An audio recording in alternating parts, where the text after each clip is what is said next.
The NFL draft is finally here, and I am here to share with you how you should be betting on the 2025 NFL draft in order to make some money. I'm Joe DeLeone here at the Sports Geek. I'm also an NFL draft analyst for A to Z Sports.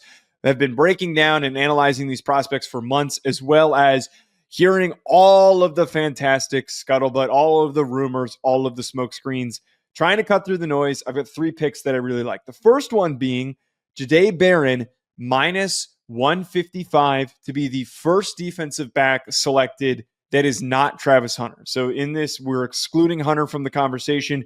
This bet on BetOnline, minus 155 for Jahdae Barren. I think that right now, both safeties, Nick Emenwari and Malachi Starks, are a position that is going to be looked at the end of the first round, and it's a position that a lot of teams will only pick if they feel they are in a secure playoff competing position. So they're out of the mix. Will Johnson currently dealing with some medical red flags. I think that there are a handful of teams that are uncertain if they want to invest in that and they want an impact now.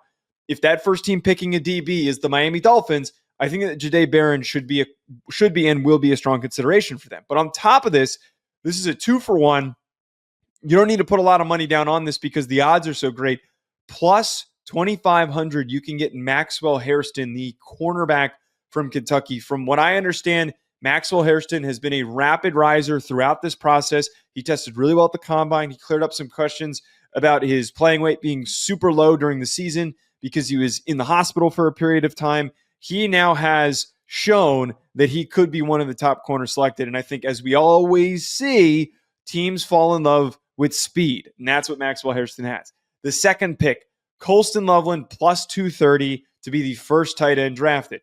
Now, I don't think that Colston Loveland will be the first tight end drafted, but it seems as though, in these odds, getting him at plus 230, that there is a shot that some teams are going to value his skill set over Tyler Warren's. If Tyler Warren falls out of the top 10, I think that some of those teams in striking distance could consider moving up to go and draft Colston Loveland, or just in general, that a team that wants a more vertically oriented tight end that they can attack downfield with, that they are going to like Colston Loveland. There is a much closer race between these guys than people realize, and I think teams like different teams like Loveland compared to if they like Warren. The last one, Shemar Stewart, plus 1,600 to be the second defensive lineman / edge rusher taken. This does not include Jalen Walker. So on the book that I got this from, it did not have Jalen Walker in the mix. So if Jalen Walker is available in this list of odds, don't touch this. But this is Shemar Stewart at plus 1,600 behind the likes of Mykel Williams and Mason Graham. There are a lot of teams that like Mykel Williams. There are, of course, teams that really like Mason Graham. But edge rusher is a premier position. And as we've seen in the past, guys that are freakish athletes at edge rusher will get prioritized over guys that have quality production. So this is assuming after Abdul Carter that Shemar Stewart is the next guy off the board.